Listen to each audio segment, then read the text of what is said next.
So since everything happened too fast, I was not ready to set the hook. Oh, I apologize for the choppiness on the video. For some reason my phone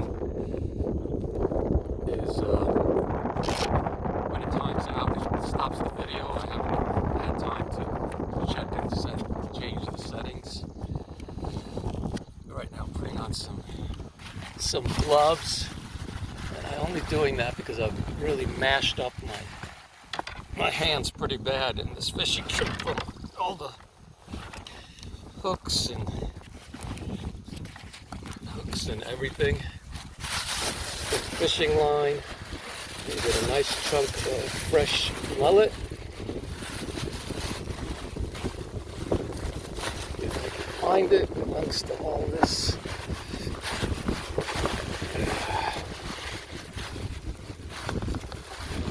Here's my stringer that I bought.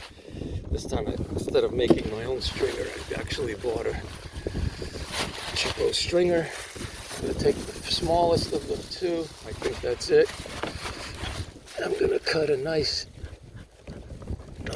piece with some guts. And the mullet is pretty fresh. You can tell it's pretty fresh by how easy or hard it is to cut through it. A fresh mullet will be a little firm and harder to pierce the flesh and skin with a big hook. Because I always say, if you want big fish, you gotta use big bait. So this is a pretty big chunk of bait. With the gloves, it's hard to actually maneuver the bait. Maybe this is not such a good idea to save my fingers, because I cannot pierce the other side of the bait. Technique 101. Okay. Well, I made a mess of that piece of bait. Alright, that's good enough. I mashed it up a little. But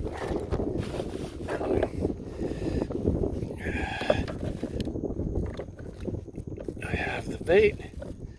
My target is over there. They were extremely active when I came up on this spot to my right. So I'm gonna go with that. I'm gonna cast really close in the area where I spooked the fish and hope that they have come back, or will come back if they haven't yet. Setting my drag kind of tight, but not so tight that I will, the fish will feel the pull immediately as soon as he touches and tries to run with the bait. Leaving a little drag. There's still activity there. I just saw something flipping, nothing big like the first splash.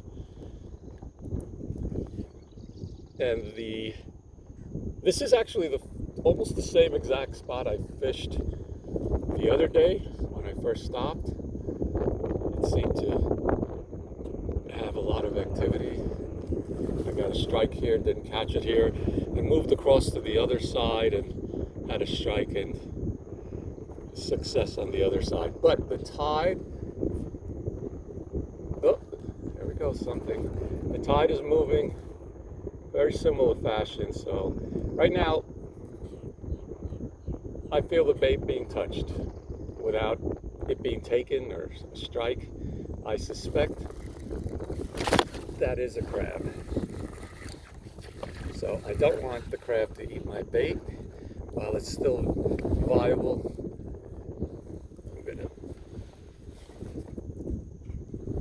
I'm gonna that was a bad baiting job. But anyway, while it's still viable, I'm gonna take it, throw it in another spot maybe that won't be found as quick by the crabs. I'm actually gonna throw the bait towards the back of those reeds, a little closer to the marshland. I am told that the big red drum, they are territorial. Once they reach, they are in a spot where they are feeding, and they've chosen the spot that they're feeding, and maybe one of their favorites or not, I don't know. They do get territorial, so if one of the bull reds sees another bull red of similar size and it's in its area where it's feeding, it might not be too happy about that and try to make a competing bull red drum leave. Okay, I got something. I'm hoping it's not a crab. Yeah, but I think it was a crab.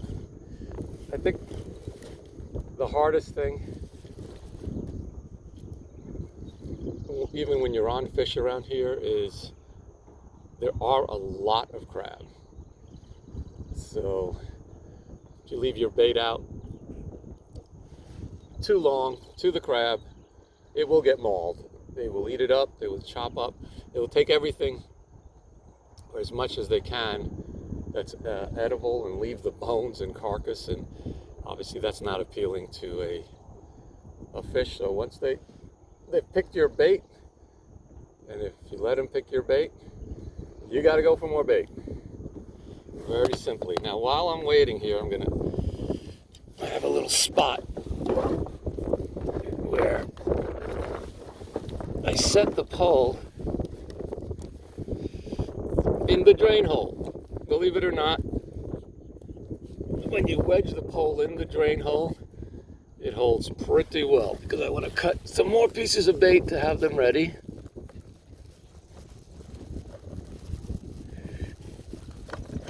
And I also have shrimp today. Today I got a few pieces of shrimp. I'm going to have bait ready on my next casts.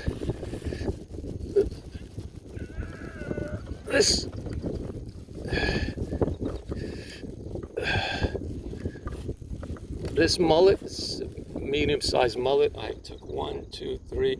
I have at least 4, now 5 big chunks of bait off of one mullet.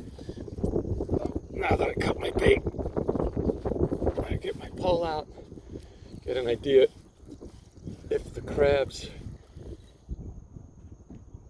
they're not bothering the bait, but I haven't had a strike, and I'm pretty well positioned here, and I've given the fish plenty of time to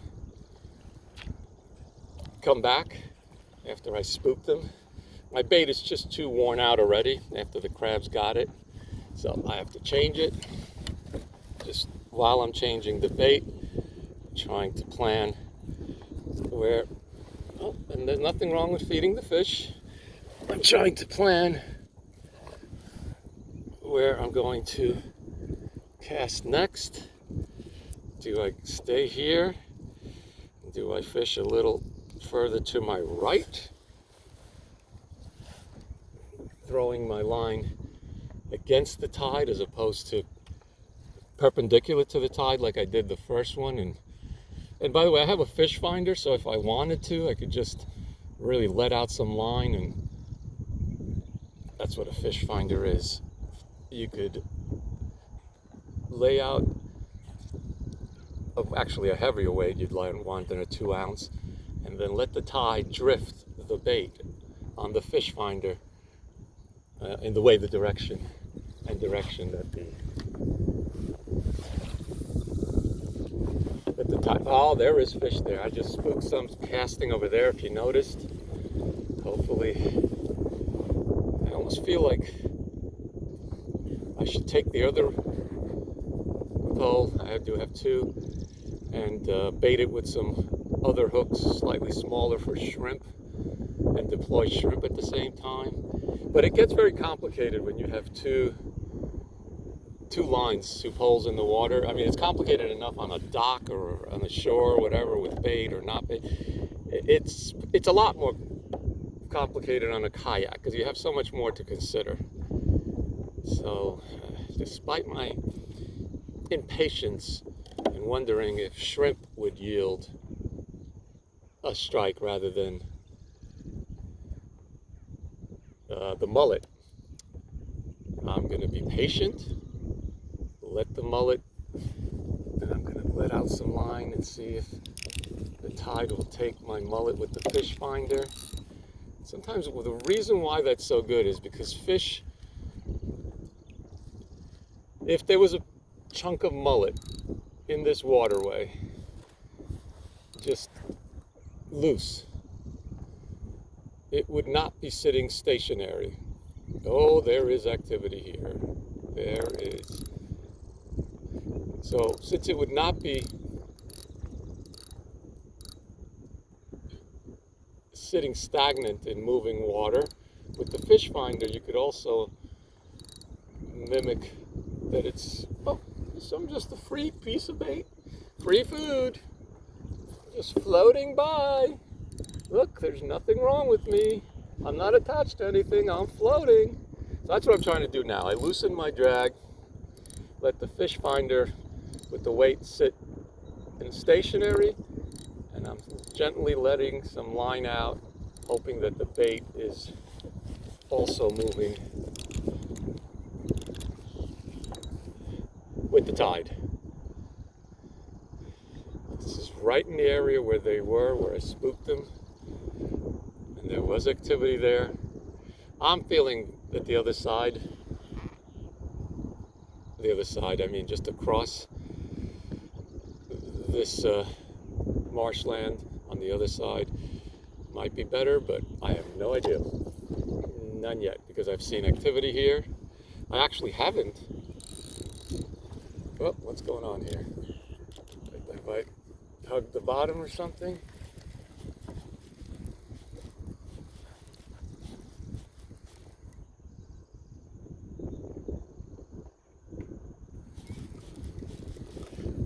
What's going on? Did they take my bait? That doesn't feel very heavy right now.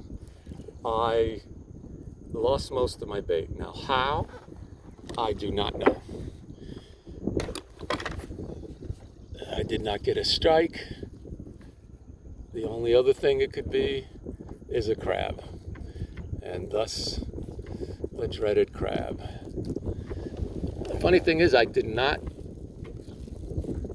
feel the crab pulling on the bait, so I probably had my line too loose, trying to let the tide take my bait, and as a result of that,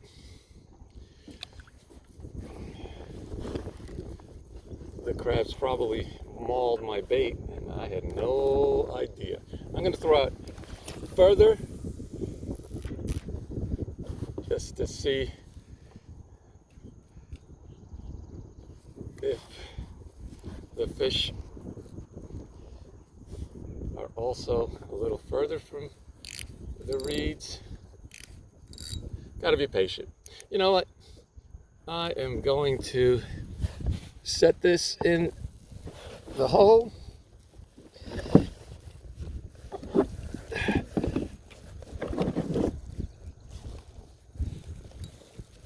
Okay.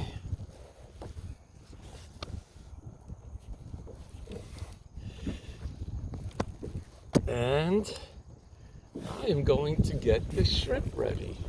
Meanwhile, I want to make sure this is tight enough so if a fish takes it, hopefully the hook will set itself, because the drag is just the right tightness.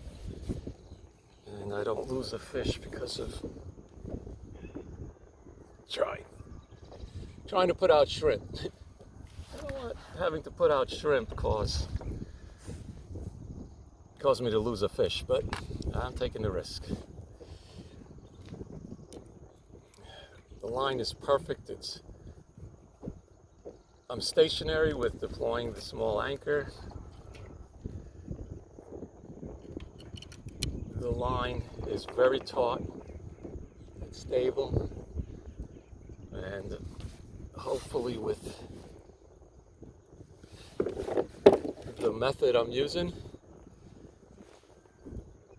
the drag tight enough, the hook would hopefully set. So now I gotta find the right hook. That's the problem with not having two rigs ready to fish.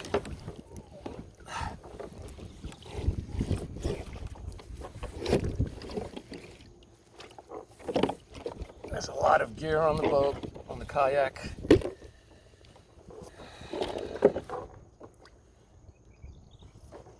Okay, now how do I get these hooks? Got a big bucket behind me.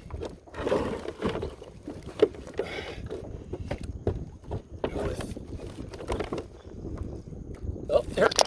Here we go. It's taking it. I dropped my phone. That's taking it. Oh, this is a big fish.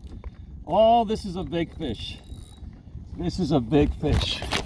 Looking at, telling me this is a big fish. I can't let him take me to the reeds. I can't let him take me to the reeds. This is a big fish. It is not relenting. I wish I didn't knock the camera down. I don't want to lose this fish.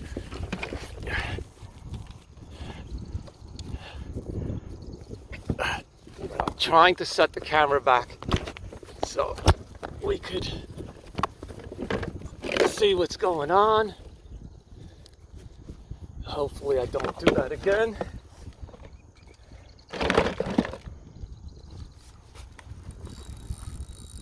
This is a big fish. The way it's going to the bottom and not relenting. It is just sitting there. It is a confident big fish. I will guarantee you this is bigger than the last one I caught. I am positive of it. The last one was 19. This is well in the 20s. I anticipate, because of the way it's managing and running, just very confidently, just pulling lightly. Here it goes. Oh, there it goes. Nice jump. I hope you saw that. I'm trying to get the camera to where the fish is.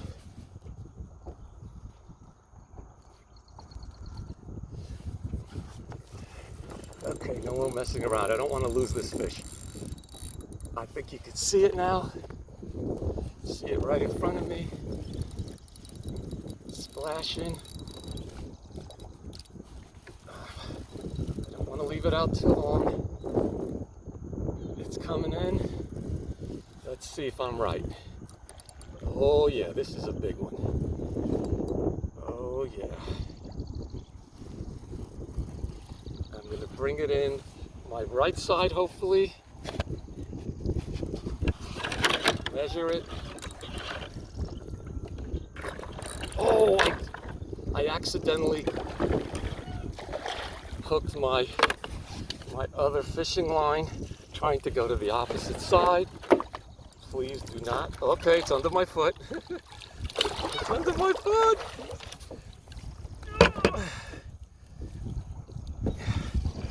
Well, maybe it's not as big. It's just a fighter. Look at this fighter. Look at this fighter.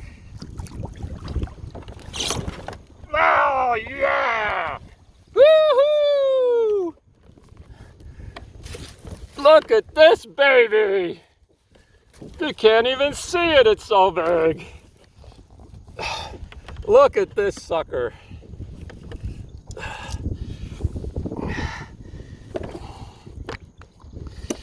Okay, I don't want to make a mistake. I gotta get this on a stringer before I do anything else to save the fish.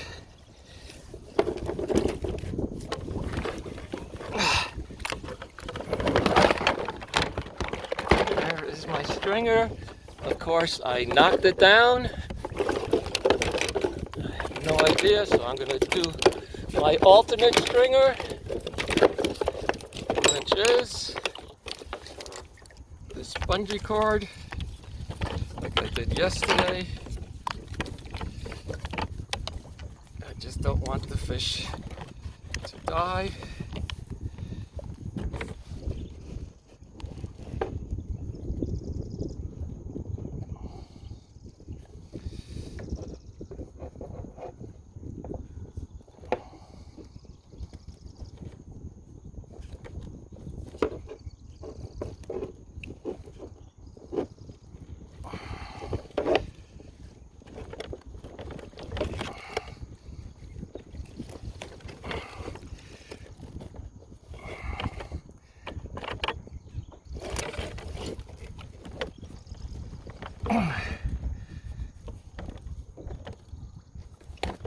Okay, I pierced it. I can put this over now. Okay, tie it to the kayak. This fish is not going anywhere. This fish is definitely over 20 inches. I'm not sure exact size, but I will get that soon as I get it.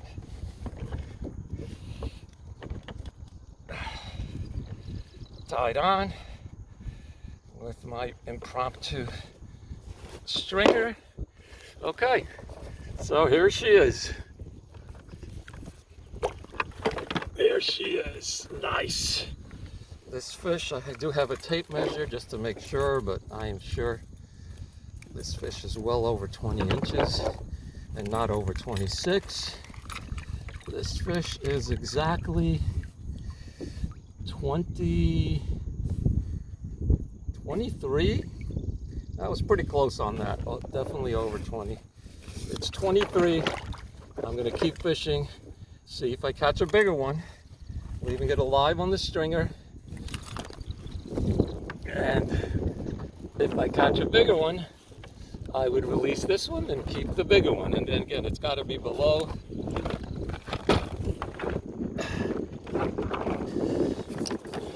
26 to keep, I believe, and above 18.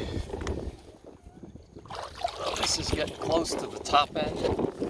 Let's see if I have any bait. Try to get one more.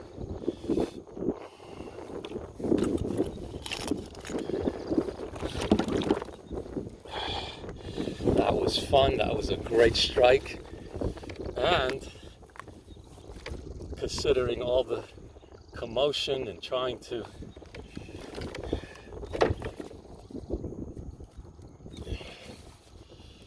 let me put some smellier bait. I want a big chunk of something smellier. That's what I want. Again, big fish, use big damn bait. It's like a small fish would not be able to take this whole thing in their mouth. I'm even putting more. I am putting more. This is what I'm putting. It's ridiculous, but these fish are not, they're very opportunistic. They want muck. They want fish. They want grubby, easy to catch prey. I mean, fish, and obviously a big chunk like that is not going to be moving on them. You want to catch small fish? Please go ahead. Use small bait. I want to catch big fish, so I'm moving bait. I am abandoning the shrimp for now, the shrimp idea. I want to make sure this fish is plenty active. It is. So I'm generally in the same area I was before, right behind the marsh, the reeds, and that little, let me point to the marsh so you can see it. There you go. So just to the left of the tip of the marsh, where perfect ambush for fish moving on the tide to either their right or left. You got a little area of protection from the wind. You can see how the water is calm right near the reeds, and then the wind affecting everything around it. This is a good point, and that was a good decision to stay here and give it a shot, since I saw some activity and I knew there must be red drum. Anything big around here that's behaving like that by the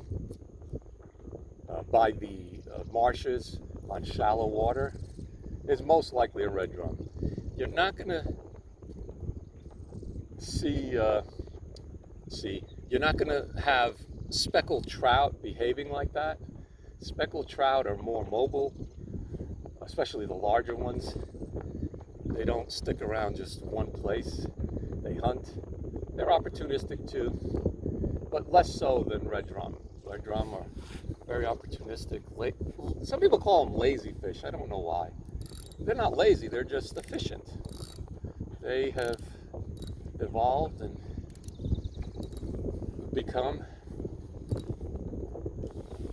well adapted to their environment. These flats where they breed, eat, and spend a lot of their year are conducive to this type of behavior. They don't need to be chasing fish that are hard to catch. They go for areas where they could ambush fish,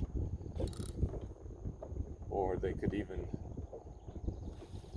take fish that are pretty much cannot swim really fast, cannot outswim them, and they go down the bottom and dig in for any crustaceans as well, anything in the muck, the mud in the bottom of this estuary. It could be shrimp. It could be any number of things.